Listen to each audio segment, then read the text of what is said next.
Segunda parte. La Tierra de los Santos. Capítulo 1. En medio del gran continente norteamericano se extiende un desierto árido y tenebroso que durante muchos años sobró de obstáculo al avance de la civilización. De Sierra Nevada a Nebraska y del río Yellowstone en el norte al Colorado en el sur, reinan la desolación y el silencio. Los visajes con que aquí se expresa la naturaleza son múltiples. Hay exaltadísimas montañas de cúpulas nevadas y oscuros y tenebrosos valles. Existen ríos veloces que penetran como cuchillos en la ruinosa fábrica de una garganta o un cañón, y se dilatan también llanuras interminables, sepultadas en invierno bajo la nieve y cubiertas en verano por el polvo gris del alcali salino. Todo ello, hasta lo más diverso, presidido por un mismo espíritu de esterilidad, tristeza y desabrimiento. La tierra maldita está deshabitada. De cuando en cuando se aventuran en ella, en peregrinación hacia nuevos cazaderos, algunas partidas de pawnis o pies negros, mas no existe uno solo, ni el más bravo o arrojado, que no sienta afán por dejar a sus espaldas la llanura imponente y acogerse otra vez al refugio de las praderas. El coyote acecha entre los matorrales, el busardo quiebra el aire con su vuelo pesado y el lento oso gris merodea sordamente por los barrancos en busca del poco sustento que aquellos pedregales puedan dispensarle. No pueblan otras criaturas el vasto desierto. Es cosa cierta que ningún panorama del mundo aventaja en lo tétrico al que se divisa desde la vertiente norte de Sierra Blanco. Hasta donde alcanza el ojo se extiende la tierra llana, salpicada de manchas alcalinas e interrumpida a trechos por espesuras de chaparros enanos. Cierran la raya extrema del firmamento los picos nevados y agudos de una larga cadena de montañas. De este paisaje interminable está ausente la vida o cuanto pueda evocarla. No se columbra una sola ave en el cielo, duro y azul. No estremece la tierra gris y yerta ningún movimiento. Y, sobre todo, el silencio es absoluto. Por mucho que se afine el oído, no se aprecia siquiera una sombra de ruido en la soledad inmensa. Nada sino silencio, completo y sobrecogedor silencio. Hemos dicho que es absoluta la ausencia de vida en la vasta planicie. Un pequeño detalle lo desmiente. Mirando hacia abajo desde Sierra Blanco, se distingue un camino que cruza el desierto y, ondulante, se pierde en la línea remota del horizonte. Está surcado de ruedas de carros, y lo han medido las botas de innumerables aventureros. Aquí y allá refulgen al sol, inmaculados sobre el turbio sedimento de álcali, unos relieves blancos. ¿Qué son? Son huesos, grandes y de textura grosera unos, más delicados y menudos los otros. Pertenecieron los primeros a algún buey, a seres humanos estos. A lo largo de 1500 millas puede seguirse el rastro de la mortífera ruta por los restos dispersos que a su vera han ido dejando quienes sucumbían antes de llegar al final del camino.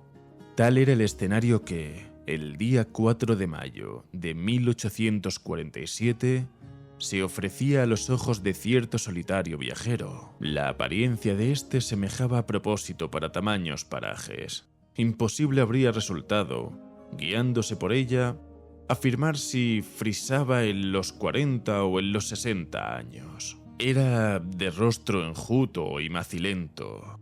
Tenía la piel avellanada y morena, como funda demasiado estrecha de la que quisiera salirse la calavera, y en la barba y el pelo muy crecidos.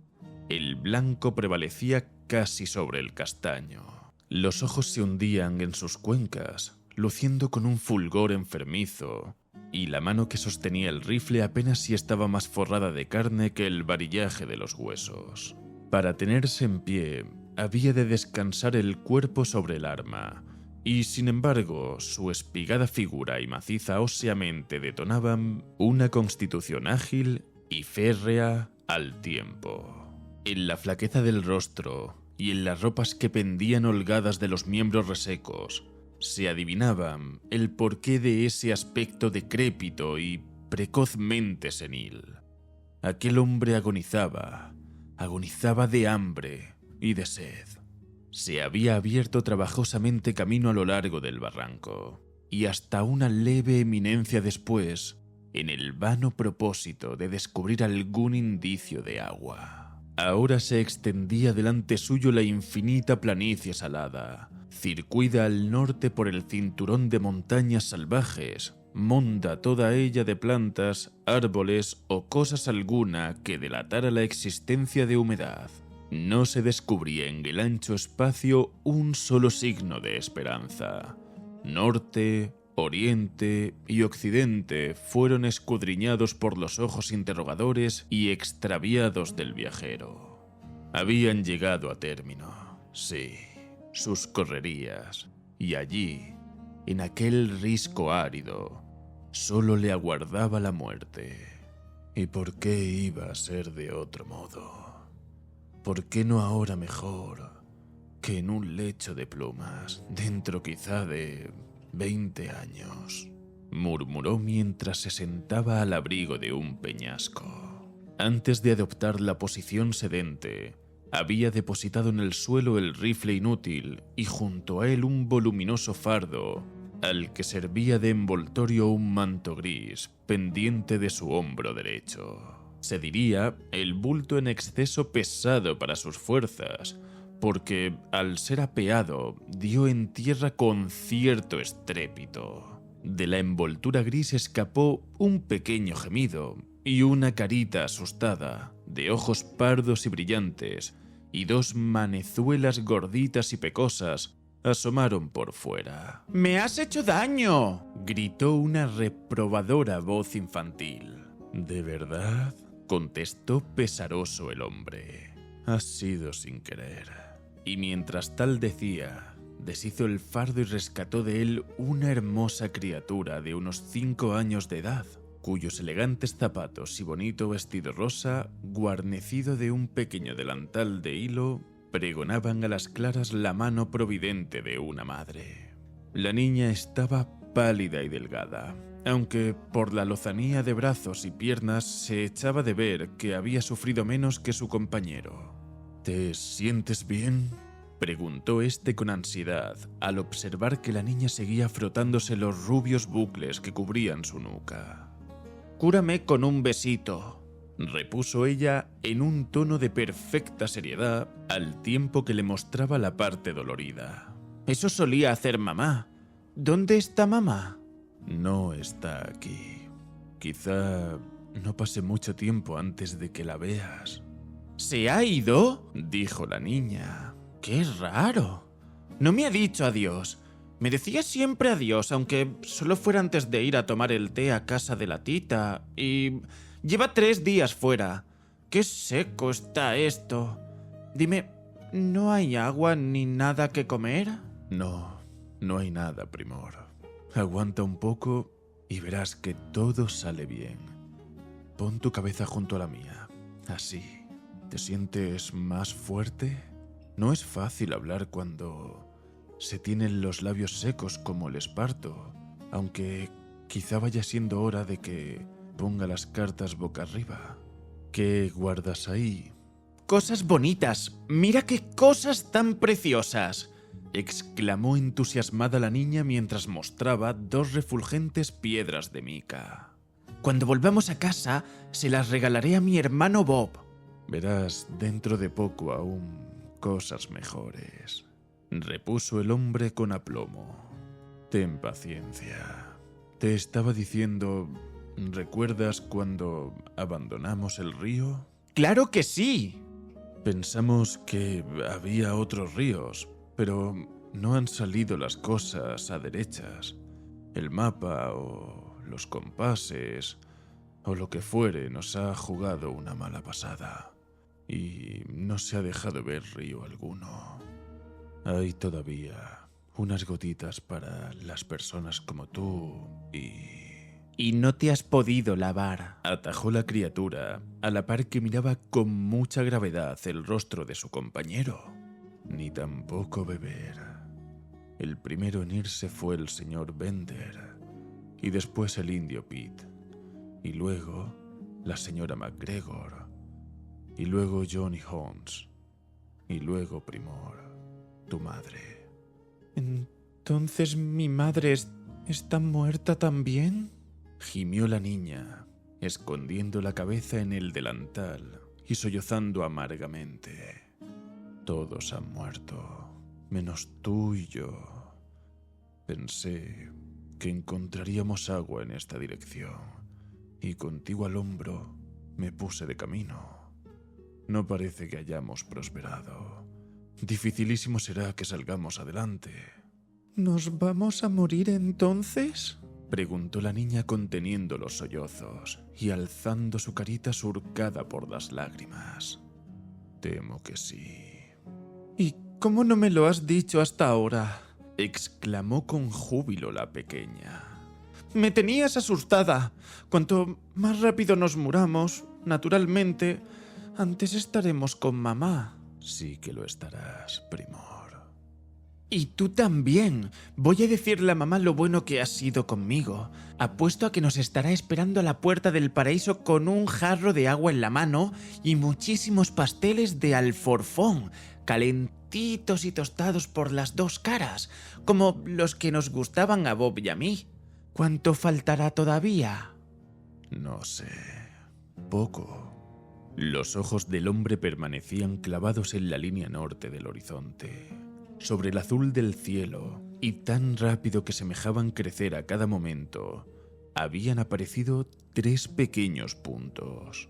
Concluyeron al cabo por adquirir las trazas de 3 poderosas aves pardas, las cuales, luego de describir un círculo sobre las cabezas de los peregrinos, fueron a posarse en unos riscos próximos. Eran busardos, los buitres del oeste, mensajeros indefectibles de la muerte. ¡Gallos y gallinas!, exclamó la niña alegremente, señalando con el índice a los pájaros macabros y batiendo palmas para hacerles levantar el vuelo. Dime, ¿hizo Dios esta tierra?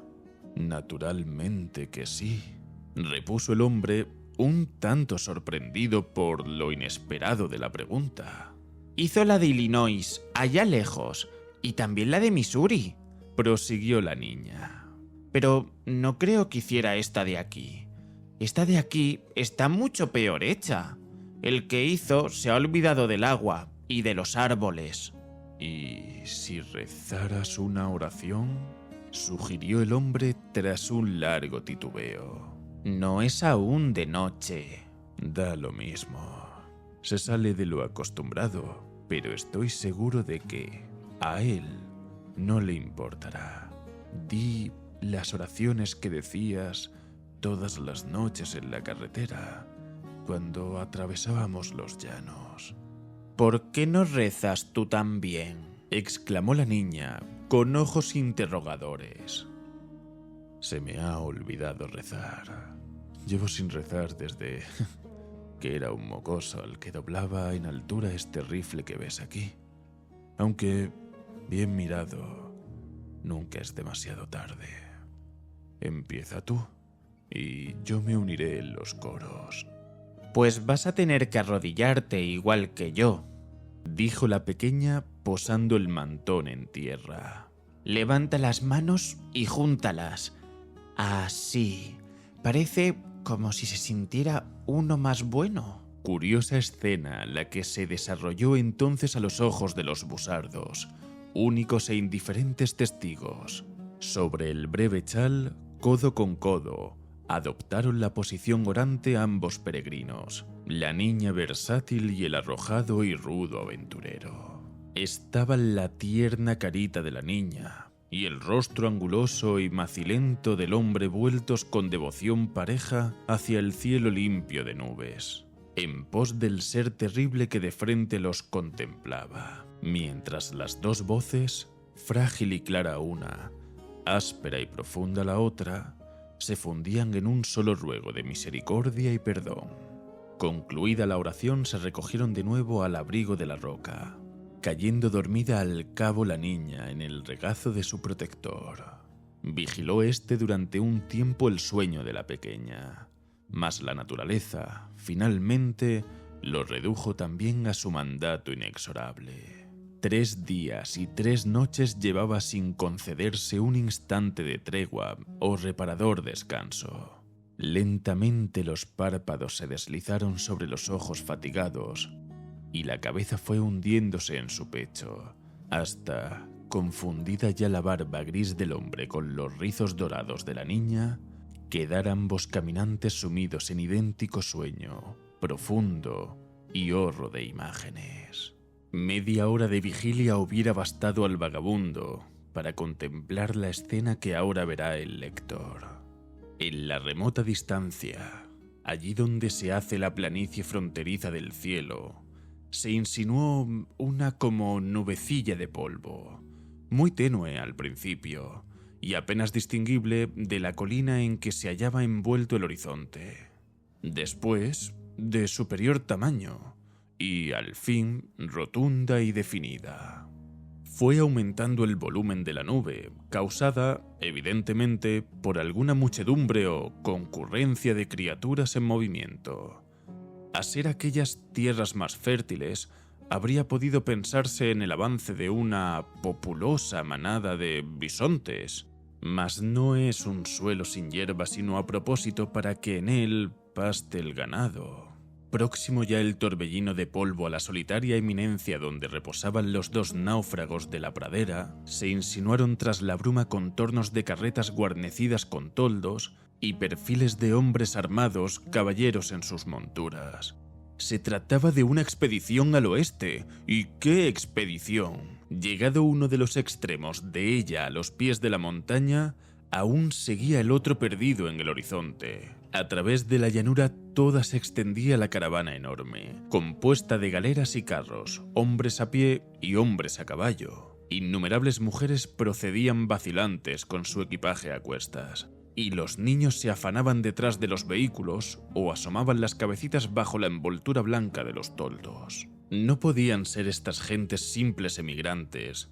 Por fuerza habían de constituir un pueblo nómada, llevado de las circunstancias a buscar cobijo en nuevas tierras. Un estruendo confuso, una especie de fragor de ruedas chirriantes y resoplante caballería, ascendía de aquella masa humana y se perdía en el aire claro. Ni siquiera entonces, sin embargo, lograron despertarse los 2 fatigados caminantes. Encabezaba la columna más de una veintena de graves varones, de rostros ceñudos, envueltos los cuerpos en los pliegues de un oscuro ropaje hecho a mano y provistos de rifles. Al llegar al pie del risco suspendieron la marcha, formando entre ellos breve conciliábulo. «Los pozos, hermanos, se encuentran a la derecha», dijo uno al que daba carácter la boca enérgica, el rostro barbihecho y la cabellera enmarañada. «A la derecha, Sierra Blanco. Alcanzaremos, pues, Río Grande», añadió otro. «No tengáis cuidado del agua», exclamó un tercero. «El que pudo hacerla brotar de la roca no abandonará a su pueblo elegido». «Amén, amén», respondieron todos a coro. A punto se hallaban de reanudar el camino cuando uno de los más jóvenes y perspicaces lanzó un grito de sorpresa al tiempo que señalaba el escarpado risco frontero. En lo alto ondeaba un trocito de tela color rosa, brillante y nítidamente recortado sobre el fondo de piedra gris. A la visión de aquel objeto siguió un vasto movimiento de cabellos enfrenados y de rifles que eran extraídos de sus fundas. Un destacamento de jinetes a galope sumó sus fuerzas a las del grupo de vanguardia. La palabra «pieles rojas» estaba en todos los labios. «No puede haber muchos indios por estas tierras», dijo un hombre ya mayor, el que, según todas las trazas, parecía detener el mando. «Atrás hemos dejado a los Pawnee y no quedan más tribus hasta después de cruzadas las montañas». «Quiero echar una ojeada, hermano Stangerson», anunció entonces uno de los exploradores. Yo también, clamaron una docena de voces más. Dejad abajo vuestros caballos. Aquí mismo os esperamos, contestó el anciano. En un abrir y cerrar de ojos pusieron pie a tierra los jóvenes voluntarios, fueron amarradas las cabalgaduras y se dio principio al ascenso de la escarpadura en dirección al punto que había provocado semejante revuelo. Avanzaban los hombres rauda y silenciosamente, con la seguridad y destreza del explorador consumado. Desde el llano se les vio saltar de roca en roca, hasta aparecer sus siluetas limpiamente perfiladas sobre el horizonte. El joven que había dado la voz de alarma abría la marcha. De súbito observaron sus compañeros que echaba los brazos a lo alto, como presa de irrefrenable asombro. Asombro que pareció comunicarse al resto de la comitiva apenas se hubo ésta reunido con el de cabeza. En la pequeña plataforma que ponía remate al risco pelado se elevaba un solitario y gigantesco peñasco, a cuyo pie yacía un hombre alto, barbiluengo y de duras facciones, aunque enflaquecido hasta la extenuación. Su respiración regular y plácido gesto eran los que suelen acompañar al sueño profundo. Enlazada a su cuello moreno y fuerte había una niña de brazuelos blancos y delicados. Estaba rendida su cabecita rubia sobre la pechera de pana del hombre, y en sus labios entreabiertos, que descubrían la nieve inmaculada de los dientes, retozaba una sonrisa infantil. Los miembros del hombre eran largos y ásperos, en peregrino contraste con las rollizas piernecillas de la criatura, las cuales terminaban en unos calcetines blancos y unos pulcros zapatitos de brillantes hebillas. La extraña escena tenía lugar ante la mirada de 3 solemnes busardos apostados en la visera del peñasco. A la aparición de los recién llegados dejaron oír un rauco chillido de odio y se descolgaron con sordo batir de alas. El estrépito de las inmundas aves despertó a los 2 yacentes, quienes echaron a su alrededor una mirada extraviada.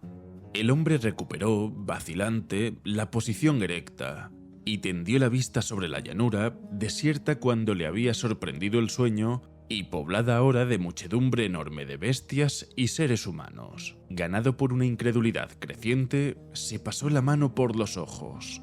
«Debe de ser esto lo que llaman delirio», murmuró para sí. La pequeña permanecía a su lado, cogida las faldas de su casaca y sin decir nada, aunque vigilándolo todo con los ojos pasmados e inquisitivos de la niñez. No les fue difícil a los recién ascendidos acreditar su condición de seres de carne y hueso.